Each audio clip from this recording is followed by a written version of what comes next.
Don't let them win you over, that's what they're hoping for. They want to shutter your mind and shackle it to the floor. It's not hard to figure out the lies you're being told. There is a playbook, an agenda, a blueprint, a goal. So open your eyes wide enough to see you're the target they are aiming for. You're the enemy. Now in order to defeat them and take back what is yours, you must expose what is evident, what is clearly coming forth. There is a good, there is a bad, there is a side you have to choose. Don't underestimate what they are willing to do. Don't underestimate what they are willing to do. It's a new world that's coming when the old world's dead. The empire is burning down, we're hanging by a thread. It's time to panic, to react, to stop this war. Humanity is rising and the truth is coming forth. Okay, there's a lot of history that's involved in that. The Federal Reserve was designed in 1911 by the 5 wealthiest families in the world, and it was designed to benefit the bankers and the financiers. What a lot of people don't realize is money is created by Congress making bonds. Okay, bonds are future tax dollars to be paid. Future tax dollars means that you enslave not only yourself, but your children for money that is being printed now. Yep. Okay, bond, if you look it up in the dictionary, is to subdue someone, i.e. ropes and chains. Bond is the root word of bondage. This is given to the Federal Reserve. The Federal Reserve prints Federal Reserve notes. And what a lot of people don't realize, the Federal Reserve is no federal than Federal Express. Yep. It is a corporation, banking corporation, chartered in Delaware, that has a 99-year banking charter, which curiously does expire December 31st this year. It prints Federal Reserve notes, which is money backed with nothing but debt, and made available to the banks through the discount window, which means the banks borrow it, they never pay it back, and they don't pay any interest on it. When you take a loan, what's the first thing you pay? You pay interest. Yeah. What is the interest? It is their profit. Yeah. So when we bail these banks out, we pick up their bad principal and their bad debt so that they can keep their profits, their interest. Who's we? The taxpayer. The American people. Yes. Yeah. And we pay it in 2 ways. We pay higher taxes because we're indebted, and the unseen tax that no one sees, inflation. More and more paper chasing less and less product. Inflation is an unseen tax. And so that's what the New World Order means to you, is economic tyranny? It is. It's economic tyranny. It is to bring the U.S. people to their knees. We are the last holdout. We are the last self-thinking, self-motivated people in the world. We're the last ones that really think for ourselves, don't do what the government says. We are slowly and surely being taken down to a point where we are being sheepled rather than people. And we will do whatever the government says. There are the few self-thinkers that are left, and it is getting less and less that we have those people. However, I believe with the social media and everything that's come out now, we are starting to wake up to what is going on. A lot more people are seeing it. Whether they've seen it early enough to stop this from happening is going to be the question. The New World Order wants a one-world government, probably UN-run, a lot of Agenda 21 items like that. They want this small arms treaty that will take the teeth away from the American people, and that's where we're going to be. And then so, yeah, the New World Order, one world government, kind of gets its teeth from the war on terror now, right? Exactly. We, being in this, you know, I feel really bad for our servicemen and women. They're all good people. And they are doing a job that I just admire them for doing. But they've been duped. And the reason I say they've been duped is they think they're fighting for liberty. They think they're fighting for freedom. They think they're fighting for democracy when they're fighting for profit. And this is where it goes all back to the money. U.S. government and the financiers make huge profits off the military contractors, people like Halliburton and the rest of them. The more war, and this is the reason we have perpetual war, is because they are making profit from war, and it's on the back of the taxpayer. They're breaking us down and making us poverty-stricken, every one of us. The higher the taxes, the less money we have, the more poverty and the more control they have over us. Yeah, and it's just a total fraud because, I mean, you have Hillary Clinton on 60 Minutes saying that the West funds Al-Qaeda, but yet we have to go fight these wars against Al-Qaeda. So it's a 1984 New World Order, Brave New World that they have us living in here. It's out of a dystopic sci-fi movie, and we don't like it anymore. And you guys need to do your research and look up what we're saying, because I know it sounds shocking and it couldn't be true, but you need to do your research and figure this out. Next on the list, you know, the Bill of Rights and the Constitution are under attack, and so let's start with the First Amendment, guys. What do you guys think about the attacks on the First Amendment? Like recently there was just a story on FresnoForward.com about a woman that had posted on her Facebook about something derogatory toward President Obama, and she got a visit from the Secret Service because of this post on Facebook. So that ties right back to her First Amendment. And so do you guys see any erosion of our First Amendment out there as the government seems to be clamping down on free speech? Well, first of all, I want to know who grants rights. You're talking about the Constitution, you're talking about First Amendments, because a lot of people says the Constitution gives them rights. But what I want to ask, Jim, where did rights come from? You know, that is an interesting question, and I encourage everyone to read a book. The book is 60 pages. It's by Frederick Bastiat. It was written in the 1800s, and it's entitled The Law. And life, liberty, and property are inalienable rights. We can legislate to protect those rights, but they are beyond legislation. These rights should not have any type of legislation passed other than to protect them. Yeah. Okay? As far as where rights come from, rights are, the Constitution was written for the sovereign citizen. Yeah. Okay? The individual. We were to look at things through our own individual lives. Your wants and needs, Sam's wants and needs, my wants and needs are totally different. Yeah. We're totally different. We're Right, different people. it's all different people. Yeah, we're different. We were to come together collectively only in the vote.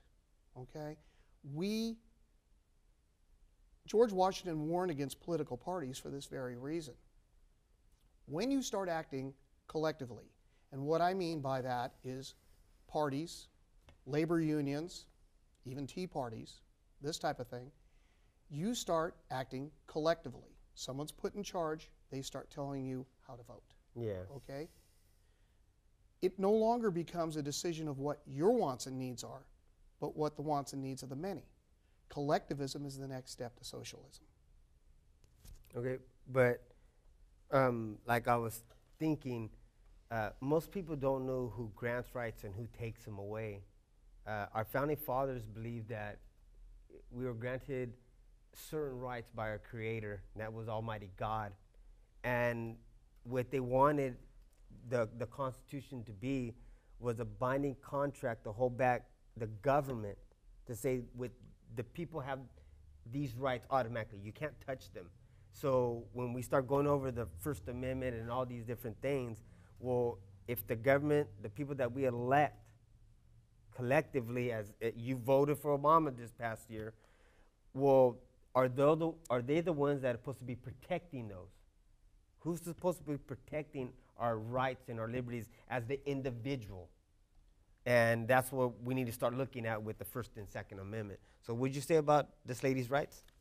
Well, it's just she used her First Amendment, made a post on Facebook, and I guess the Secret Service found it necessary to pay her a visit, and it was a derogatory statement about Obama. But I mean, we're wasting taxpayer money on high-priced Secret Service agents to go do door visits to people posting on Facebook. I mean, and you could obviously tell that it was an innocent post. But so that's an assault, direct assault on the First Amendment that I see. And then so we have the Second Amendment, which defends our First Amendment, our right to say what we want to say. And then so, Jim, you want to talk a little bit about how the Second Amendment is under attack definitely. right now? I mean, the whole Constitution is under attack right now. You know, it is the fact that we have taken it, and instead of taking it literally, the way it was supposed to have written, it has been taken figuratively and twisted. Yeah. And that is your problem, and that's where the thing comes from. The Second Amendment, especially the UN Small Arms Treaty, people don't realize what that will do. That will disarm the American people. And, you know, there's a famous quote that I use on this that I talk about all the time. It's, "This year will go down in history. We now have full gun registration. Our streets will be safer, our police more efficient, and the world will follow our lead into the future." And that was Adolf Hitler. So we are just repeating history again and again. Every country that has had repressive gun laws has had a repressed society. There was an old Colt advertising campaign, and what it said was, "God made man, Colonel Colt made man equal." It is and there's so much truth to that. You know, I just came off a hunting season, and this is a perfect example. And I was up there, and there were Asian Americans, there were African Americans, Hispanic Americans, Anglo Americans like me. We were all up there, and they'd pull up. And they'd say, "Hey, are you seeing anything? How's it going? Man, we've hunted really hard. We've hunted this area, that area. Where are you seeing them? Are they low? Are they high? What everything?" Everybody was friendly. Everybody was armed. And you weren't afraid, Jim? Not at all. Not at all. All those different people with guns? No, they were all really friendly. You know, it brought an equality to the whole situation that you don't normally see. Jim, why do you think in the Constitution our founding fathers gave us the right to bear arms? I think they had seen what had happened in a lot of the other countries. And most all your countries, I'm trying to remember the quote. Sam, I think it was, I'm trying to remember who it was that said it. Anyway, but what he said was, taking the weapons away is what happened in Europe. And that's where the people were wound up being subdued and controlled. Where in the United States, you know, why did Yamamoto, what was his famous quote? He said, "I'd never invade the United States. There's a rifle behind every blade of grass." You know, it ensures our ability to keep government in check, if we have to, by a show of arms. I believe Thomas Jefferson said, you know, that the tree of liberty must be refreshed with the blood of patriots and tyrants. It's their natural manure. God forbid if we go 20 years without such revolution.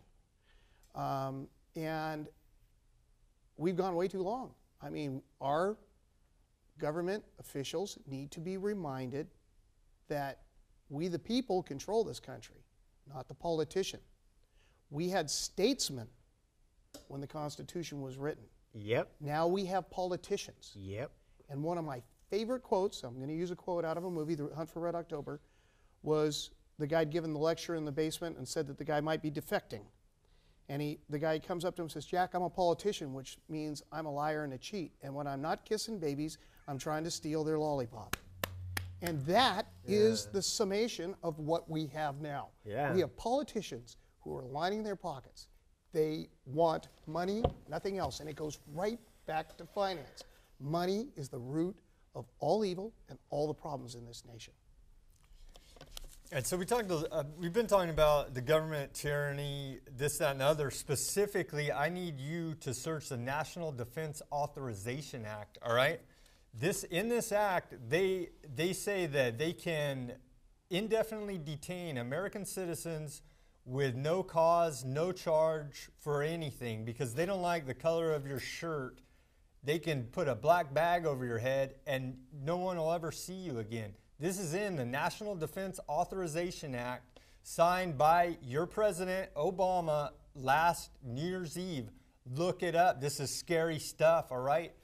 we need to stand up against this tyranny and tell them, no, we're not putting up with this. So you guys have any thoughts about the NDAA before we get into the prepping? Well, first I want to get back to, okay, you mentioned, Jim, that under the UN treaty that they want to disarm the American people. That is correct. Okay, and then you're telling me they want to detain us and lock us up. I'm telling you, there's a law on the books, National Defense Authorization Act, right now that the government is saying They could come and arrest us right now for having this conversation that we're having here and detain us unlawfully without our Miranda, without anything else, and there's nothing nothing we can do, nothing anyone can do. Who's they? the federal government has codified this into law. Okay, the federal government, Homeland Security would probably Department of Homeland Security would probably be the ones that would initiate this. So the Department of Homeland Security, through the UN, wants to take away our arms. The federal government, with the National Defense Authorization Act, wants to round us up, detain us, or indefinitely kill us off if it's a threat to the government. But the government is supposed to be controlled and ruled by the people, right? Correct. So they're going to do that to our brothers and sisters? Or is it, who are they going to do this to? They're going to do it to whoever they deem to be a threat to who, their power. Whose? To the federal government's power. But the government's supposed to be serving the people, right? That's what's been forgotten. But that's the way it's supposed to be, huh? Mm-hmm. So since they're not taking care of us, it's a threat to whoever's controlling our government, which is the New World Order. Okay, I just want to make sure we're clarifying this. Let's keep going. Yeah, okay. No problem. All right. So yeah, this tyranny is real. It's coming down. Search NDAA. You'll see it's scary stuff. But so now we're gonna shift a little bit, and we're gonna talk about what we brought Jim here to talk about, his expertise, which is preparation for emergencies. And so what could happen, Jim? What could happen? Why should people be concerned and aware of the different emergencies and scenarios that we need to be prepared for? Right. Just to give you a scenario, we're in Fresno, okay? Fresno, California. We are in one of the most active seismic areas in the country and in the world. All it would take is a seismic event of some proportion that would knock the power grid out for 48 hours. Our society is so interlaced on the power grid and dependent on the power grid that with the power being out for 48 hours or more, when people cannot swipe that ATM card or their EBT card and they get their Big Mac, you will have the zombie apocalypse. This is the point I try and make where everybody should be prepared. FEMA says 96 hours in California of supplies, food, water, whatever it is that you need. I say probably maybe 4 weeks. Yeah. We have a perfect example of that with Hurricane Sandy.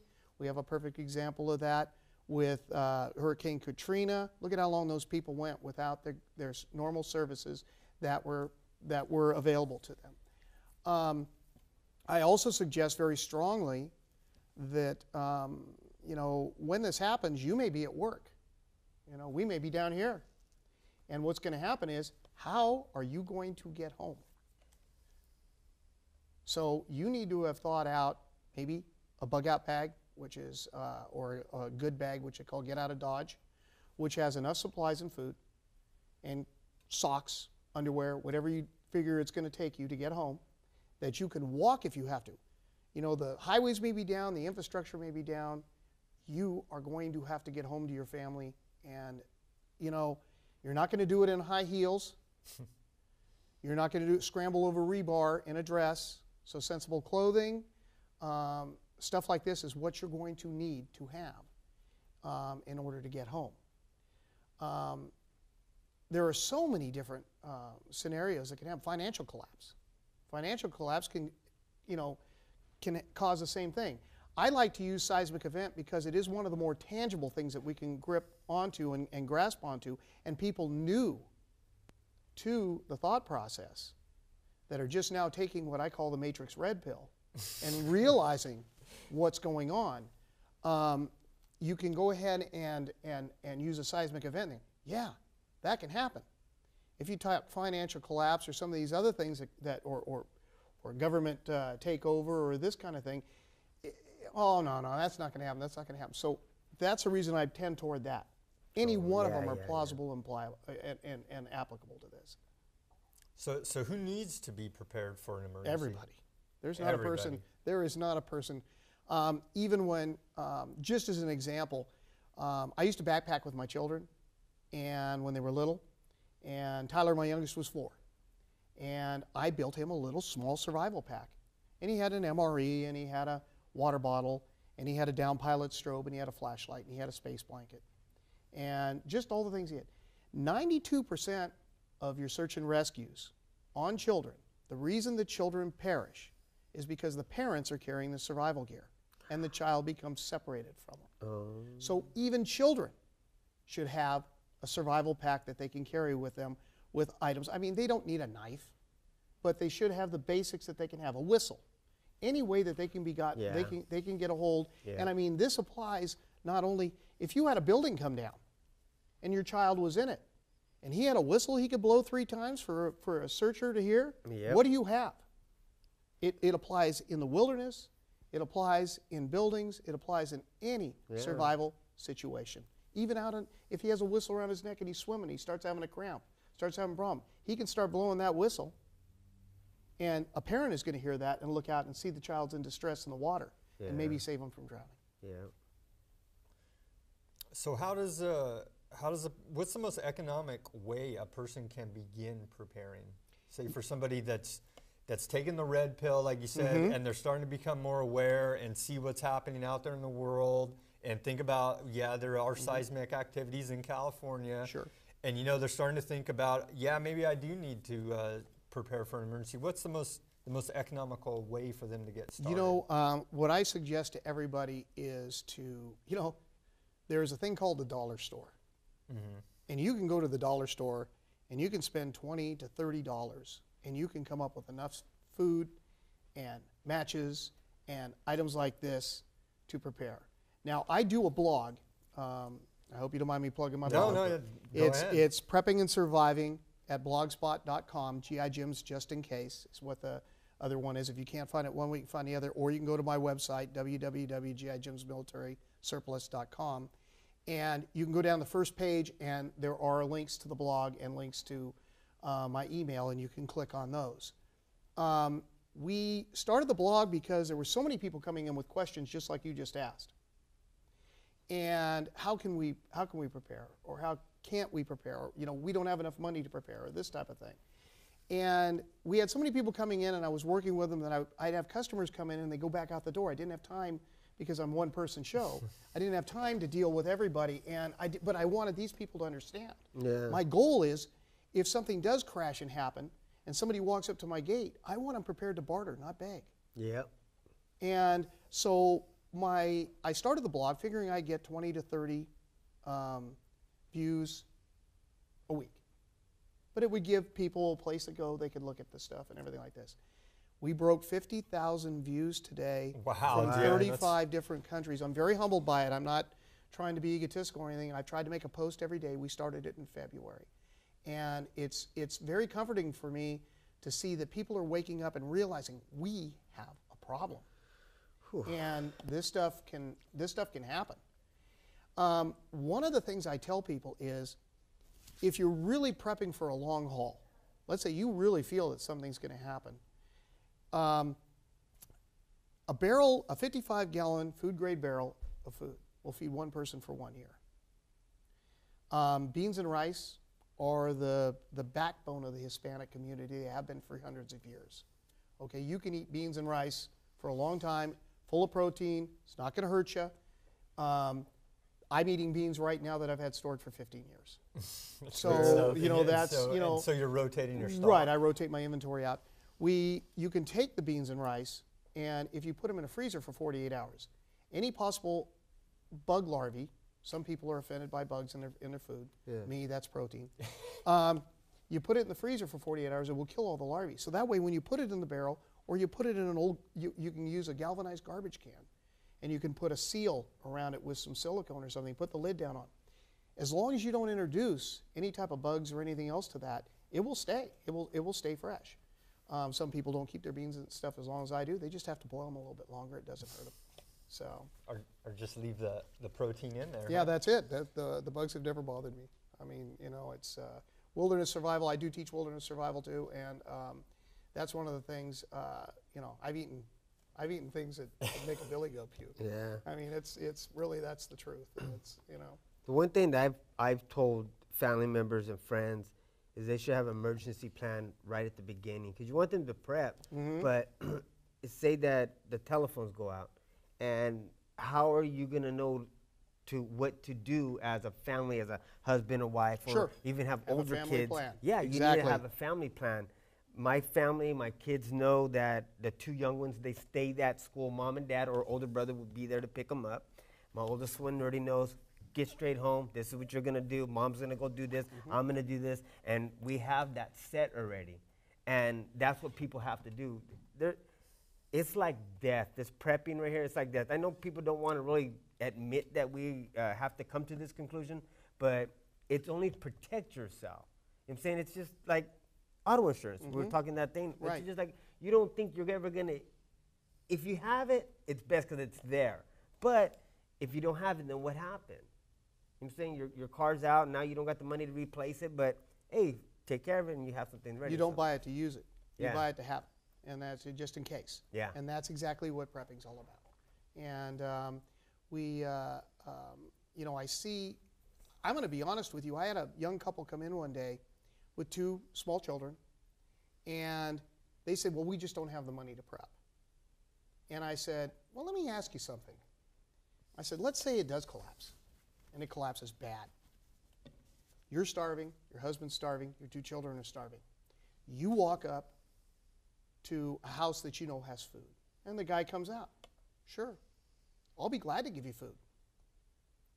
But, and this is a true conversation, I said to her, but your wife has to sleep with me. I said, would you do it? She says, yes, I would, to feed my children. Yeah. And I said, then you, your husband, and your children you'll never look at each other the same way again. That family bond will never be there the way it was before. So wouldn't it be much better to maybe, you know, not go to McDonald's tonight and take that money and go to the dollar store, buy some food, put it in a can, put it on a shelf? You know what I've told a lot of people to do is, you got a lot of knickknacks at home. Have a yard sale. Get rid of that stuff you have in the garage.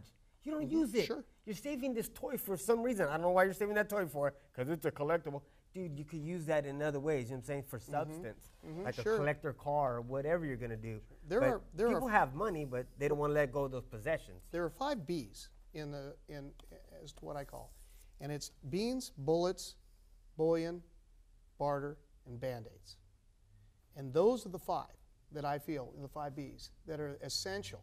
And not in that order. You know, I would say the beans, the Band-Aids, and the bullets are probably the first 3 that you're going to want. 3. And, you know, first thing I'm going to tell you, if things fall apart, the number one thing I'm going to do is I'm going to pick my rifle up and I'm going to load it and put my handgun on my side, because an armed society is a polite society. And that is my defense right there. That will get a lot of people thinking, hey, it keeps honest people honest, is basically what it does. But I thought the UN or the government was going to take our arms. Yeah. I'd probably be extinct before that happens. Yeah, that's what I'm thinking most Americans need to do. I have a saying that I tell them, I said, when they come to get my guns, I'm going to give them the ammunition first. Oh, yeah. Well, that's how the saying goes, right? When it's time to bury your guns, that's when it's probably time to unbury them. Yeah, right. Exactly. That's the time to be using them. Yeah, but we're here today bringing this information so we don't have to use our Second Amendment. We're using our First Amendment now, trying to stave off this collapse. People, please, we don't want to go there. Okay, we're trying to back this thing off and back this world government off by spreading the information and you taking individual initiative and being prepared. All right. We prepare for the worst and we hope for the best. Exactly, and we're praying for the best. All right. But so we talked a little bit about it, risk management. You want to explain a little bit about risk management, how that plays into prepping? You know. I think you do that one better than I Yeah? do. Yeah, I really do. I think you do that one a little bit better. Well, the risk management, is just you got to look at your financial situation first off, and then look at the different scenarios of what can happen during a collapse, whatever it may be, during an emergency, and make your plans. Like, I was reading a survivalist book recently, and they said, look at what the Native Americans did before us here to survive, and if you follow their same paths and you learn a little bit about what they did, you can follow the same practices, and that can help defray some of the risk that you incur by sitting back and doing nothing. So I would say a big part of it is just, do a little research, crack a book, go to Jim's blog, look around and talk to your neighbors and see what everybody's talking about, because the only thing that's going to pull us through this is a strong community. There is actually a recipe on my blog to render out acorns, which you know how common they are in the foothills up here. Yeah. You can render out acorns in about 2 hours to being edible. Yeah. And that was a major subsistence for the American Indians of this area through all their lives. And it's very simple to do. Back when my kids were small, I'd make it up, and I would mix it 70% acorn flour and 30% Bisquick, and then throw just a dash of baking powder in, and I would dump vanilla and cinnamon into the dough. Yeah. And I'd make pancakes. My kids called Are them you brown pancakes. My kids called them serious? brown pancakes. They had no clue they were eating acorns. Yeah. And they didn't know. So But you guys keep hinting about collapse and preparing and stuff like that. This is America, dude. The people aren't accustomed that these type of things are going to happen here. They're just not going to happen, dude. Europe right now, I have a friend of mine who lives in Europe. It's a woman, and she lives in France. And right now, to pull €1,000 out of the bank, she has to give them 1 week's notice. After January 1st, to purchase anything with over €50, they're going to have to do it electronically. You can only purchase up to €50. There is a shortage of food. There are people in. She just took a trip down to Spain and down to Greece, and she said there were people being moved out of their homes by the bankers. The bankers are moving their friends into the homes, and these people are middle-class people like you and I, and they are eating out of garbage cans. And she says she's seen this with her own eyes, and I believe this woman, and the reason I believe her is because her husband, she's actually Chinese, her husband is in jail in China for speaking out against the government. Are you serious? Yes. But see, that's China, that's Greece, and that's France. This is Right. America. Right. But we have taken on those tendencies. You know, with the Patriot Act, we lost more of our liberty than with any other act by any other president. And, of course, that was a conservative president. And my point on this is when the government's boot is on your throat, it matters not whether it's a left boot or a right boot. We are being cracked down by all sides, and it's all about money, it's all about power, and it's all politician-wise and career politicians. We have no statesmen. Okay, so I trust the government, right? I haven't done any research. I just bebop around, go to the mall, and chew my bubble gum. And so all I know during an emergency is FEMA, right? Mm-hmm. And so that's the Federal Emergency Management Agency. That federal agency is charged with mopping up and taking care of people after an emergency, but it seems like they're not really doing their job, because I know during this last Hurricane Sandy, one of the main FEMA offices was closed because the people that work for FEMA are taking care of their own family, and they're not worried about their job at that point. And so you guys want to talk a little bit about FEMA and your experience with FEMA, and do you have faith that FEMA is going to be the support that we need during an emergency? FEMA, if we have a major seismic event in California, which we are due for, FEMA will be so overwhelmed there will be hardly any response. It's going to be up to us to do it ourselves. Red Cross will be wiped out, any of the normal agencies we have. The government cannot do this. It has to be done on an individual level. And unless you want to watch your kids starve, or you want to watch your husband starve or your wife starve, you really need to think about this. Because, I mean, 15 years ago, I was called a wacko. And today, I'm not so wacko anymore. A lot of people are looking at this and saying, hey, and I mean, these are people that were calling me wacko, saying you're very tangible, and they're coming to me for advice now. And so it's one of those, I guess what goes around comes around. I don't know, you know. Well, people call me wacko a lot nowadays, right? And when you were talking about Greece and all these other countries, and like we were talking about it, the government going to do for us, like FEMA, what I come to realize in America today is, like, most people have faith in their government, right?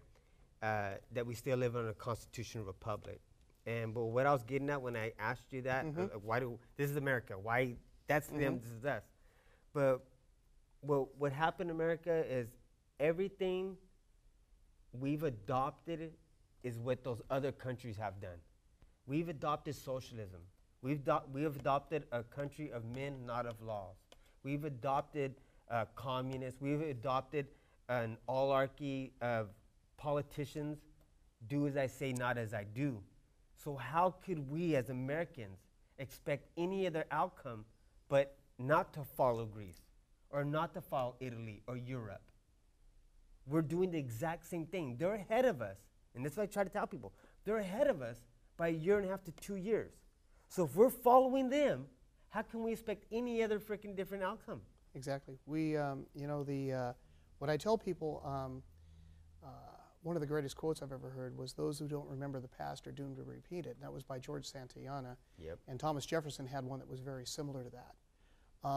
One of the things, it is very, very uncanny, the resemblance of our country right now to Rome in the last days. Yep.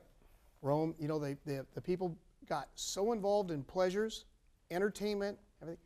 Then, when they did have war come on their thing, they weren't in any type of condition to go to war. Yeah. So they hired mercenaries. We're hiring military contractors now That are to do our fighting for us. And I see these similarities, and all I see is that we're heading toward a collapse. Exact same thing. Yes, and I mean, there's just no way around it. I mean, we're at the cliff, and I mean, we've got one foot on a banana peel and one foot's dangling out in the air. I mean, it's just, and you see people all the time running back and forth with a staple gun, trying to keep the house of cards up. You know, trying to keep that house of cards up. They're stapling one side, they run to the other, staple the other side, especially in finance. And so, Jim, you know, a lot of people are going to say, I have insurance. I have earthquake insurance. What do I need to prepare for? That's why I pay my insurance. And what's your answer for people that have that opinion about preparing, that they paid their insurance already? You know, they've paid their insurance already, everything like this, but do you realize the collapse of what's going to happen when the insurance system collapses due to being overwhelmed By claims? by claims? Yeah. They'll go bankrupt just like a bank would. They'll go under. There is no one, there is absolutely no one too big to fail, especially the federal government. If let's say the infrastructure fails and we don't have no electricity, is the water plants going to be working, or Water plants will not be working. What will happen is you will have water for a little while. Most of these towers that we have, what it is the only electricity that's really used is to pump the water up to them. Okay, so you will have water coming down out of them until the tank is empty, which, depending on what's going on. One of the big things I tell people, fill as many water containers as you can. Fill your bathtub. Make sure it's sealed. Getting a bladder, some people, I sell some bladders and stuff like this, but putting a bladder in the tub, because, you know, I'm not going to kid anybody, I'm not going to pour anything. There's soap, there's pubic hair, there's all kinds of things that wind up in your tub. Yeah. So you want it pure if you're going to be drinking out of it. Yeah. So a bladder is a great thing to put in the tub. You want to explain a little bit about what a bladder is? Yeah, it's like a plastic bag, a big plastic bag. It's shaped to fit your tub, and it's got a little pump on it, little hand pump, and you can run it over. You can run over the toilet tank and fill the toilet tank back up after a flush. You can fill your water jugs to take out in the kitchen. Fill anything that you can will contain water with water. And I say that for two reasons. Number one, let's say they do run out of water, but they figure out a way. They get a generator, and they start firing the generator up to pump the water back up in there. Yeah. Is the water being treated? No. Because they don't have enough generation power to treat the water. So now you're getting water up there, but what's in it? Bacteria. Mm-hmm. And, you know, also, if you live in a low-lying area of Fresno, nobody realizes this. And this is, if you're, okay, I'm going to survive in my house, I've put all these gears out of thing, have you checked to see if the sewage in your area is pumped out of there? Because if it's not, or if it is, and you have no electricity to pump that sewage, pretty soon, what's it going to do? It's going to come into you. If you don't have a check valve on your line, it's going to come into your tub. It's going to come into your sink. Oh, yeah. It's going to be running down the street. And then you have a huge biohazard. Yeah, big time. So, yeah, so we got to prepare our water, make sure that we have safe, clean drinking water, right? Because how long can a human live without water? What are you, 98% water, isn't it? Yeah. I mean, if you take away the water from the human body, you got a pile of chemicals about this big. So your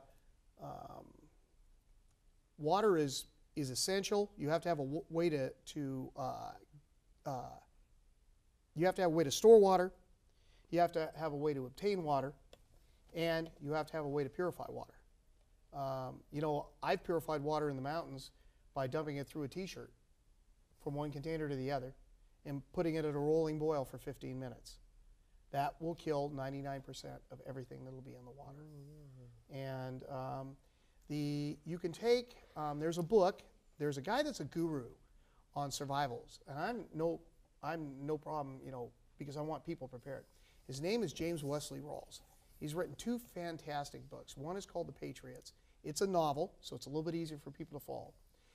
And he's also written one that is entitled How to Survive the End of the World as We Know It, or the acronym for that is Teotwaki. And in that book, he has, and I don't know the exact recipe, or I'd recite it right here. I have to go back to the book. A recipe for pool shock. And you can take pool shock and you can mix it in water, certain parts of water, and in a bucket, and then you can break that down into smaller containers, and one of these smaller containers, or these smaller ampules, will treat 10 to 50 gallons worth of water and purify it. Yeah. So not only will you have pure water, but you'll have a situation where you can take and give these away, which it is our Christian duty to take care of our fellow man. Yeah. People that are coming up that don't have anything, you know. I mean, I tell people, I can give them, they say, well, you know, are you going to take them in and feed them? No, I'm not going to do that. I prepared for my family. Yeah. They didn't. But I can give them a bag of beans. I can give them a bag of rice, small bags. I can give them a fish line hooks, sinkers, and I can give them a way to purify their water. Okay? I've given them a way to obtain food, purify their water, and I've given them food. I've done my Christian duty. So what do you think are the basic things people need? Food, some food, right? Food, water, and a way to protect themselves. You know, I would say those are the main. And then some form of barter. And the barter comes in a little bit more if the dollar were to collapse, or we were to have this situation went on for a longer period of time. Because a lot of people aren't going to have, you know, they're going to have their ATM card. They're not going to have $500 in ones, fives, and tens at home. Yeah. They're going to have their ATM card, and their ATM card is not going to work. I keep telling people that. Yeah, and what I tell them is have some form of barter. It can be pre-65 silver coins. I tell There's people no that too. coin gallery. You can get those junk silver. Yeah. You know, and you can go online every day, and you can look at what the dime is worth. Yeah. You know, I mean, there's a formula right there. Just go in junk silver and what it's worth today. And they'll have what it closed at on the market and what the coin's worth. And you can do that. You can do, you know, your skills. You may have a skill, you know, that nobody else has. I talk a lot. I've been very, very lucky in life that when something interested me, I did it. I'm a certified gunsmith, which is a skill that I can use. I am a state of California firefighter 1 EMT. I know how to make beer. I know how to make wine. So I mean, I have all kinds of these different skills that I've got. I can make bread, and I mean, I can make it from actually hard red winter wheat. I can grind it, make the homemade bread, you know, and done it many times. Actually, I enjoy doing it. But these are skills that you can use that post-collapse, if we do collapse and collapse majorly, these are skills that you can learn that you can use to barter, to maybe get batteries, to maybe, you know, it'll all turn into a barter economy. So I heard that's what they're doing in Greece right now. There's a lot of barter going on in Europe. A lot of people are bartering, and it's you know, I tell people one of the first meetings I had with one of my mentors, a lady Sam knows, and I met her, and I told her I was a gunsmith and a few other things, and she goes, "Can you tell me what this is?" And she held up a dollar bill, and I said, "That is a form of barter right now." And I said, "It's currently accepted for goods and services." I said, "At any point in time, it can be toilet paper and worth less than toilet paper." And I said, "Most likely it will give you a rash." I tell people that too. Yeah. And so that's, you know, it's a huge, you know, I can't, just a little bit of preparation goes a long way. And, you know, you can prep each week for under $10. Focus 1 week on matches. The next week, focus on toilet paper, you know, that type of thing. When you see all the, you know, my favorite one is up in the mountains, we get the phone books delivered, okay? Yeah. And they stack them out underneath the mailboxes. Well, 2 or 3 weeks go by and there's still a bunch of them down there. I pick them up. I throw them in my storage. The reason I do that is when I run out of toilet paper, tear a page out, wrinkle it 3 or 4 times, soften it up, I've got toilet paper. Always thinking about the available resources, huh? Mm-hmm, sure. And I mean, when you don't have what you need, you adapt, you improvise, and you overcome. Yep. Okay, so we're running out of time. We got like 4 minutes left here. You want to go real quick through a bug-out bag, what people should have in a bug-out bag, and that's for the, I mean, when it hits, whatever emergency scenario hits, you want to have your bug-out bag there ready to take action, right? The most important thing I can stress about a bug-out bag is to get you home. It's to get you to your supplies, or to your family. It is not for long-term survival. So you want to keep something like that in your car? You want to keep something like that in your car. You want to have 48 hours worth of food in it, you know, depending on your distance, you know. My wife carries a little bit more because her commute is 30 miles. You know, my commute's 5 miles. What am I going to carry? Not very much. Now, if I go out of town, I carry a little bit more. I throw in a couple extra items, this type of thing.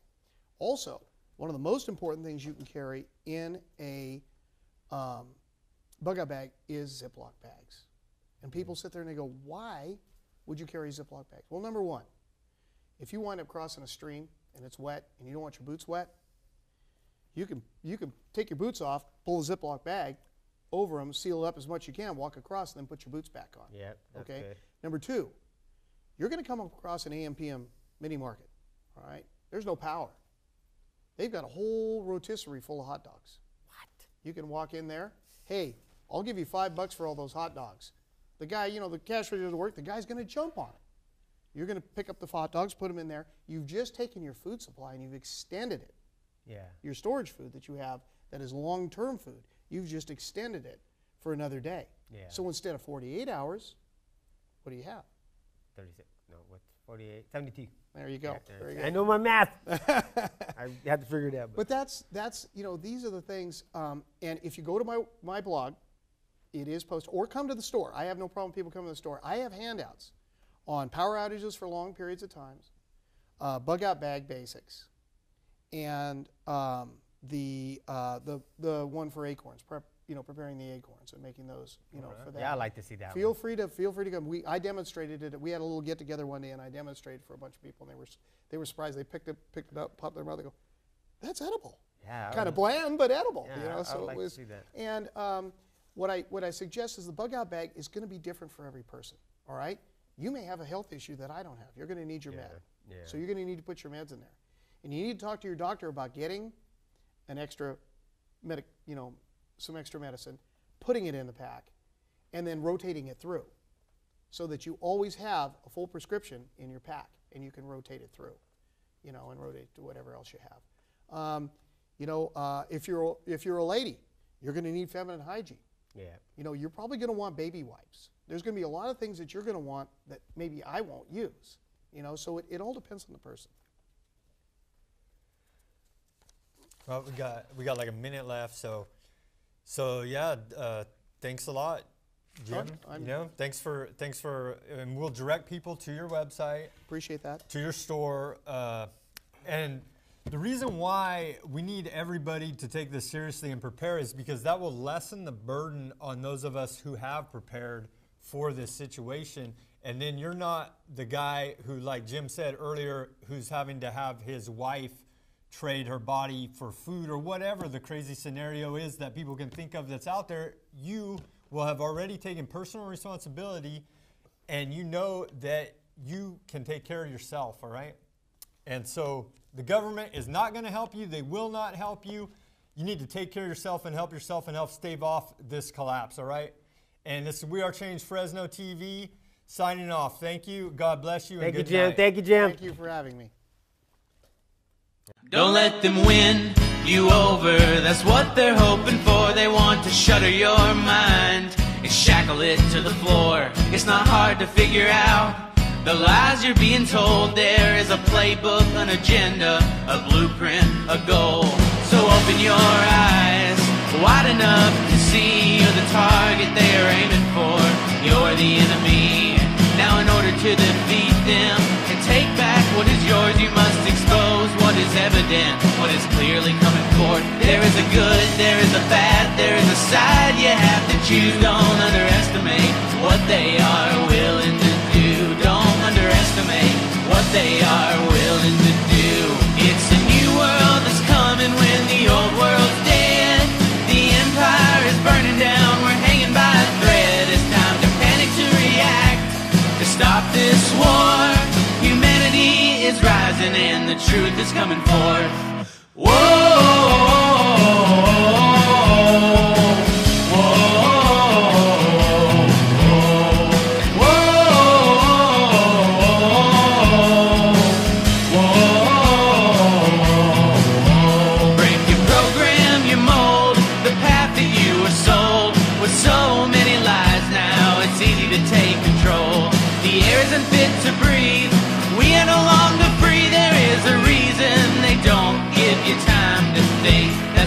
Television's there to bide your time. There are lies on top of lies just to rule your mind. The water's unfit to drink, the food is unfit to eat. There is a reason they don't give you time to think. There's a reason they don't give you time to think. It's a new world that's coming when the old world's dead. The empire is burning down, we're hanging by a thread. It's time to panic, to react, stop this war. Humanity is rising and the truth is coming forth. Humanity is rising and the truth is coming forth. Whoa! Whoa!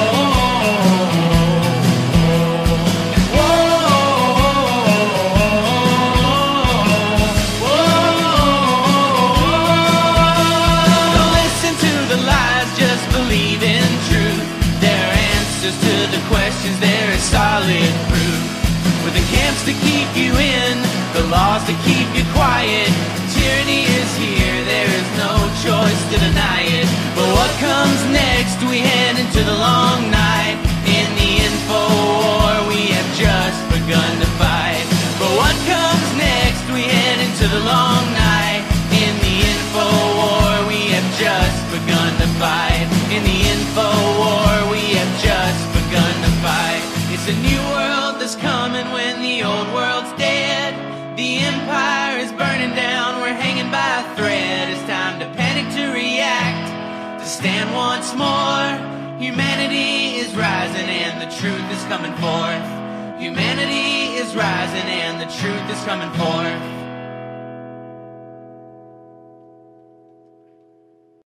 Don't let them win you over, that's what they're hoping for. They want to shutter your mind and shackle it to the floor. It's not hard to figure out the lies you're being told. There is a playbook, an agenda, a blueprint, a goal. So open your eyes wide enough to see you're the target they are aiming for. You're the enemy. Now in order to defeat them and take back what is yours, you must expose what is evident, what is clearly coming forth. There is a good, there is a bad, there is a side you have to choose. Don't underestimate what they are willing to do. Don't underestimate what they are willing to do.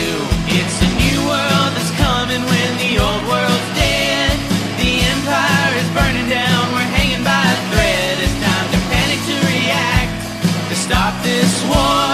Humanity is rising and the truth is coming forth. Whoa!